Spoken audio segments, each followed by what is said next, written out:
Welcome back to the Senate Committee on Government Operations Committee meeting of Friday, February 6th, 2026. We're going to take up our final item of the day, which is S-291. And it was sponsored by Senator Tanya Vivovsky of the Chittenden Central District. And so I'll give her just a couple minutes to run through the bill and explain what it is and why she wants us to take it up. Yes, absolutely. Thank you, Mr. Chair. I sponsored this bill, which is a disclosure requirement for sort of official travel undertaken by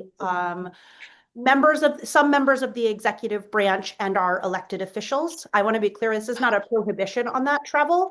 What it would require if someone is taking a trip because of their role, they were asked to come speak at something because they're a senator or because they're the governor, and it's not paid for by the state of Vermont, that there would be a requirement to disclose who paid for it, what the purpose of the trip was, and where you went. This to me is a common sense way of building transparency and trust, and just, like I said, it's a disclosure, not a prohibition. That would be really problematic if we prohibited this type of travel. And it is based off of language that exists in other states. If I remember, there's my opinionated dog that I promised you. A lot of the language in this was crafted on language in Connecticut and Massachusetts, and those are existing disclosure requirements for this type of travel. You would not have to disclose if you took a vacation with your family. I've certainly done that. It would simply be those things that you go to because you are in the role that you're in. And I will let Tim walk through the details, and I'm happy to answer any questions if there are any. And again, just in deference to Senator Vivovsky's issues at the moment, if someone has a question, now would be the time, and I'm going to let her go and have it now. I just want, yes, I wanted to say how grateful I am to you for bringing this up. This summer kind of called the question a little bit on this, but we have a lot of trips that legislators go on that are not required to be reported. And I think that helps people appreciate both who is interested in getting our attention and how that does translate over time in what one introduces or doesn't introduce, and what one, so anyway, I think this is a good bill at a good moment. So thank you. Senator White. Yeah, I also really appreciate the introduction to this bill, because I think there's been like a gray area where folks don't necessarily know what. That's fair. And so I guess I just have one general question, which is, I traveled this summer to the United Kingdom for a wedding, but then while I was there, I happened to also visit Parliament and get invited there because I was a state senator from Vermont. So I guess I'm wondering, in that way, if you were traveling somewhere that then you were invited to, like the purpose of the trip was not that event, but I'm just wondering how you envision that. Or let's say you went to Ukraine, for example. I think some of it depends on who's paying for it, because you paid for the trip. Well, that's why I was wondering what. And Tanya, did you have a thought about that? It's included in the bill. Yeah. Okay, great. That's right. I think Legislative Council can help navigate that. And I certainly have taken trips like that as well, where, I'm on a vacation and the opportunity arises. But I think we can address that in the bill. I think some people will probably err on the side of reporting more versus reporting less, and other people might go in the other direction. But I will let council go through the bill and see if it addresses that question. My sort of thoughts, and this is just me speaking personally, I'm actually someone who travels a fair bit because of my role as a senator. So I think that it is very clearly not, a prohibition. I would not want to stop doing that. I think it's powerful to build international connection and solidarity and domestic connection and solidarity. I personally would probably err on the side of like reporting that one piece and anything that was paid for that one piece. But I will let Legislative Council sort of talk to how the bill addresses that. And I think there is in many ways kind of a threshold. Was was it a half and half thing? Was it a one-off? Was it a vacation where something popped up and I had an opportunity? I think there's a lot of different ways to navigate that, but I'm gonna let our lawyer sort of legally negotiate that with us. Okay. Great. Well, you are released. Should you care to take advantage of that opportunity, you don't have to. You can obviously stay voted. But And we hope, rest and be well. and Thank yeah, we you. hope you're feeling better. I sincerely hope that a good weekend of rest will put me back in the building with all of you on Tuesday, and I am gonna sign off and I think rest. Okay, great. Thank Thank you. you, Tanya. Tim? Thank you very much for having me, committee members. For the record, my name is Tim Devlin, Legislative Counsel. Just a brief answer. Yes. Okay. And we'll get into why. But, Okay. just a few. Yes, to all those questions. Sorry, in instances of mixed or hybrid, travel, this would, be captured for disclosure. A few initial notes here. This does not prohibit travel of any kind, and it does not change the definition of what is a gift. Just to keep that in mind as we go through this. So, again, you have S-291, Act relating to travel disclosures for legislators and certain executive officers. That those executive officers are, this is in the ethics provisions under Title III, and which actually defines executive officers as state officers. And what this bill means is the governor, lieutenant governor, treasurer, secretary of state, auditor, and the attorney general. So, first section, which will create 3 VSA 1214 travel disclosures, starts off with the applicability, exactly who and what is covered here. Under subdivision A1, we see that a member of the General Assembly or an executive officer, such as battle law, shall file with the State Ethics Commission, so that's who is going to be referred to, or as otherwise directed by law, occurs elsewhere with terms conducted. A disclosure detailing costs and associated information, again, more detail below, for any travel made in the course of the members or the executive officers, 1, official capacity, or 2, that would not have likely occurred, but for the members or executive officers' status of occupying the members or executive officers' office.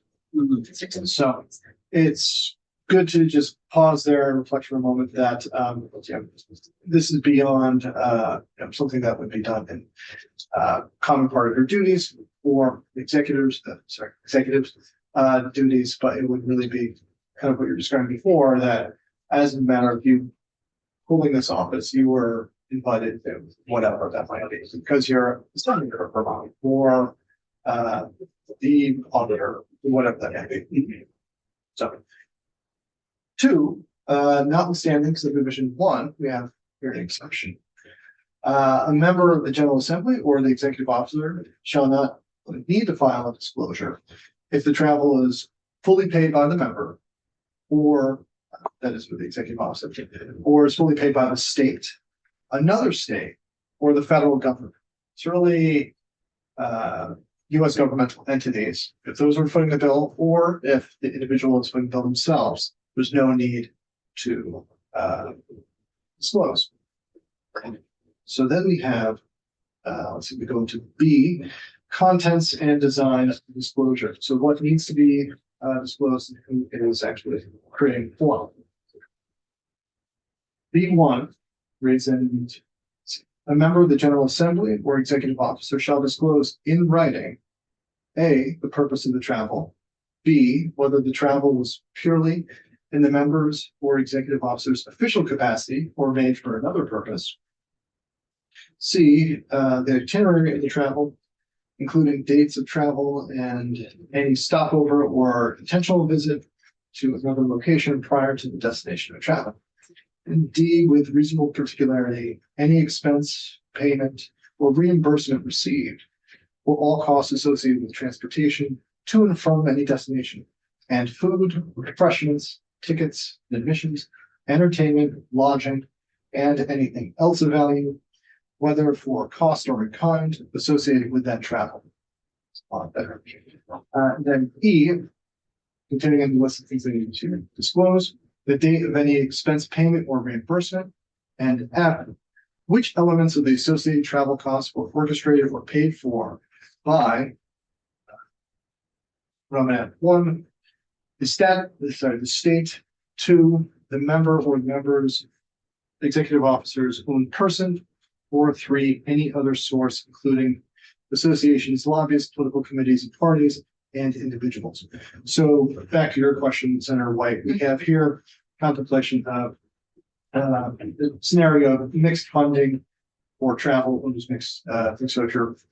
There's a situation where a member is. You could use it. I went to the United Kingdom for a wedding. I was invited to Parliament. I attended the evening event. They paid for my food at the evening event.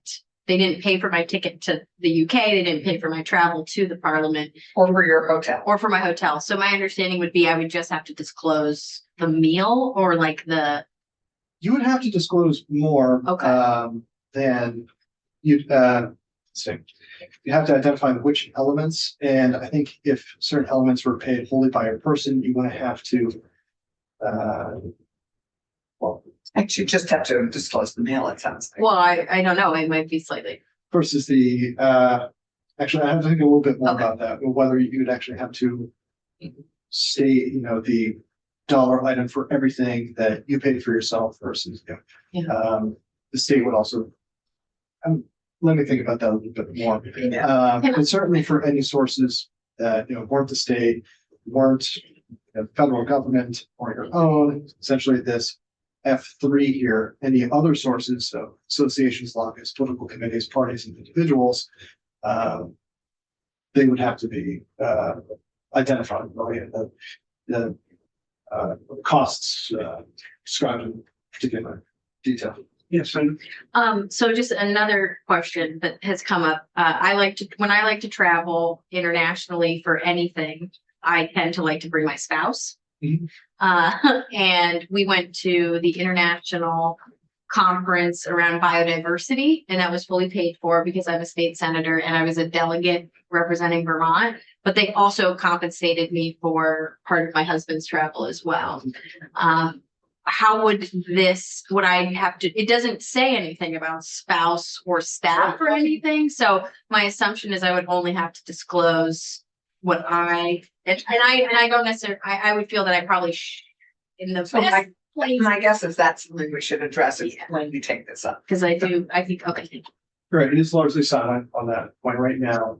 Although some of these are kind of broadly worded so that certain elements would be swept in, and just maybe the nature of the documentation, like if it's a plane ticket with two different people's names, Yeah. one is paid by some third party, you'd have to Yeah, okay. describe, or it would probably show up there, I should say. Although, I should clarify that actually these disclosures, let's see, I don't think they actually require substantiated documentation. It's just, sorry, I should have, let me look at this a Okay. little bit more, because I maybe contradicted myself there, and I may wind up doing so a little bit. Sorry.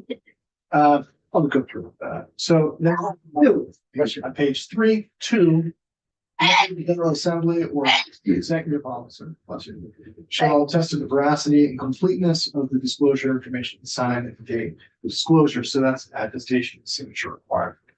Basically, affirming that you are being forthright and complete in your disclosure. Everything's accurate. And then 3 here we have forms to be were appropriate designed by the State Ethics Commission. So, Sorry, they usually come with 3 this right? That makes sense. So, yes, so just taking a quick second look at the words on the page here. I don't believe there's any requirement to supplement the disclosure with proof of documentation. Yeah, it looks like you just have to tell your itinerary, which I guess probably easiest to do with documentation, but you could just write out where you went. So moving on to filing times. So the filing date is described in subsection C here, halfway at the bottom of page 3. Member of the General Assembly or the executive officer shall file disclosure in 30 days this calendar day following the date on which any costs associated with the travel are incurred.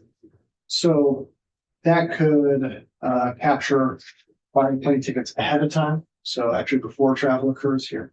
But yeah, in general, it's silent as to reporting on a rolling basis, but essentially anything, if travel is, if orchestrating travel and then going on the travel, in fact, the 30-day period, it may likely require either supplementing or provide reporting multiple times. So, because you incur the cost of flying, some guys say flight ticket 60 days in advance, but then all the other, meals and lodging things sort of reimbursed after travel. You still have to, this contemplates a 30-day timer essentially on any cost. Okay. So, but it could also allow for grouping, just depends on what things are costing. Senator White? What about the situation where I'm not getting a payment or reimbursed for something, but I'm basically having something waived? So like NCEL, the National Caucus of Environmental Legislators, because I'm a young person, they've traditionally waived the fee that I have to pay to attend the conference. Oh, that's good. You would So, still be receiving something back. yeah, And also there's contemplates in kind. okay, so that would be considered in kind. It could be, but it's still a value, so it fall under B1D on page 2 there. Okay, Yes, Senator Clarkson. So tickets to admissions either way. okay, makes sense. So that is a good point, because often that happens, on the executive committee and CSG or whatever Exactly. they're all different. My question for you is with the ethics commission and the capacity for them to deal with this. I think this is a perfect place for them to be doing this. This is good. I don't know why you wouldn't file it with our own legislative office, Scott Moore, who oversees our pay and our, why we wouldn't file that there and have the ethics commission then review it maybe.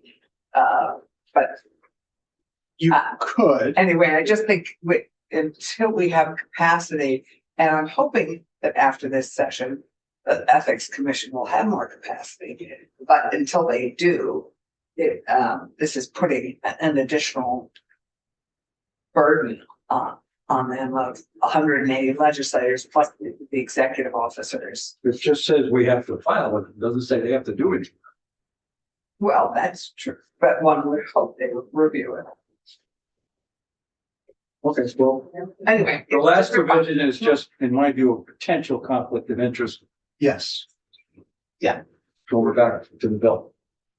exactly. So supplemental disclosures are required if, basically some person or entity paying for traffic has occurred. If a particular matter involving that individual or person entity comes up for the business of the committee or the executive, the member of the executive, then during the 6 months following the cost being incurred, then there needs to be a supplemental disclosure.